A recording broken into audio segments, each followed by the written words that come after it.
ఓటుకి నోటు. ఈ video skip చేయకుండా చివరి వరకు చూడండి. ఒక్క నిమిషం నీ సమయాన్ని కేటాయించు.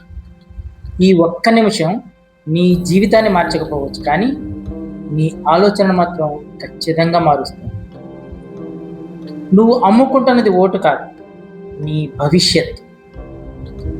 నీ 5 ఏళ్ల భవిష్యత్తు ధర ఎంత? 500, 1000, ఒక బిర్యానీ ప్యాకెట్టా, ఒక మద్యం బాటిలా? అంత చులకనా నీ ఓటు? నీ రేటు ఎంతో ఓట్లు కొనుక్కునే రాజకీయ నాయకుడు చెప్పేస్తున్నావు. నువ్వు అనుకుంటున్నావు ఎవడు డబ్బులు ఎక్కువ ఇస్తే వాడికి నా ఓటు అని డిసైడ్ అయిపోతావు. డబ్బు తీసుకున్నా ఓటేసేసా అయిపోయింది అనుకుంటున్నావు.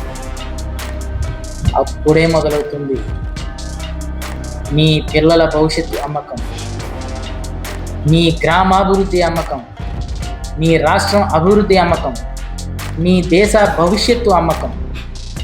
విను, ఇప్పుడు నేను చెప్పేది బుర్రలో పెట్టుకో. ఓటు అనేది ఒక కాగితం కాదు, అది ఒక బటన్, అంతకన్నా కాదు.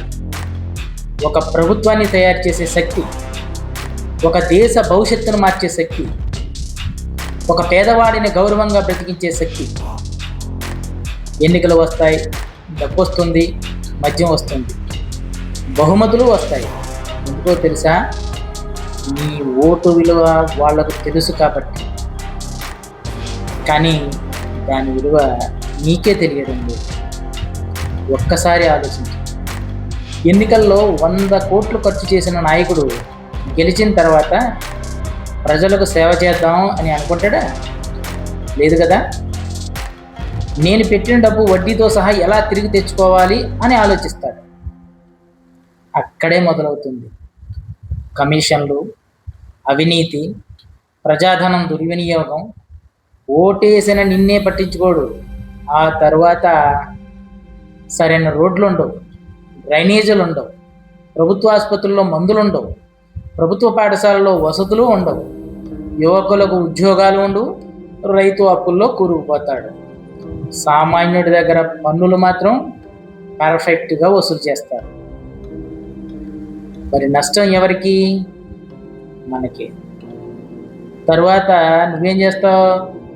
ఫేస్బుక్లో పోస్టులు పెడతావు, యూట్యూబ్లో కామెంట్లు పెడతావు, తెగ నలిగిపోతావు, పిసికేసుకుంటావు. ఆ కోపంలో ప్రభుత్వాన్ని తిడతావు, నాయకులను తిడతావు. కానీ ఎప్పుడైనా ఆలోచించావా?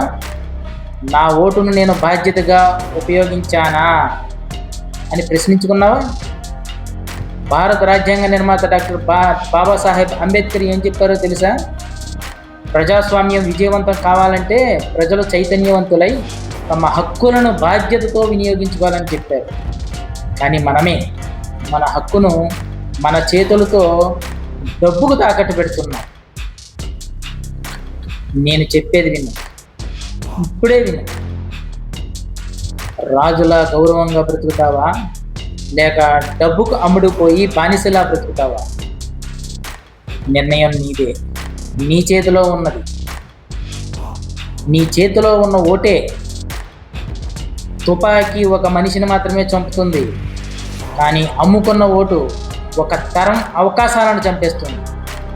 గుర్తుపెట్టుకో, నీ ఓటు అమ్మిన రోజు నువ్వు నాయకుడిని గెలిపించలేదు, నీ పిల్లల భవిష్యత్తును ఓడించావు, నీ గ్రామం అభివృద్ధిని ఓడించావు, నీ రాష్ట్ర భవిష్యత్తును ఓడించావు. చివరగా 3 మాటలు చెప్పాలనుకుంటున్నాను.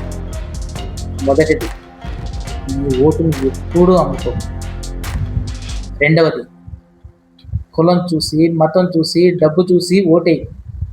నిజాయితీగా పనిచేసే మంచి నాయకుడిని ఎన్నుకో.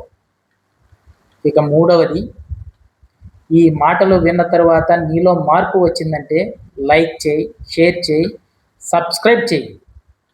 ఎందుకంటే ఒక మనిషి మారితే ఒక కుటుంబం మారుతుంది, ఒక కుటుంబం మారితే ఒక గ్రామం మారుతుంది, ఒక గ్రామం మారితే ఒక రాష్ట్రం మారుతుంది, ఒక రాష్ట్రం మారితే దేశం మారుతుంది.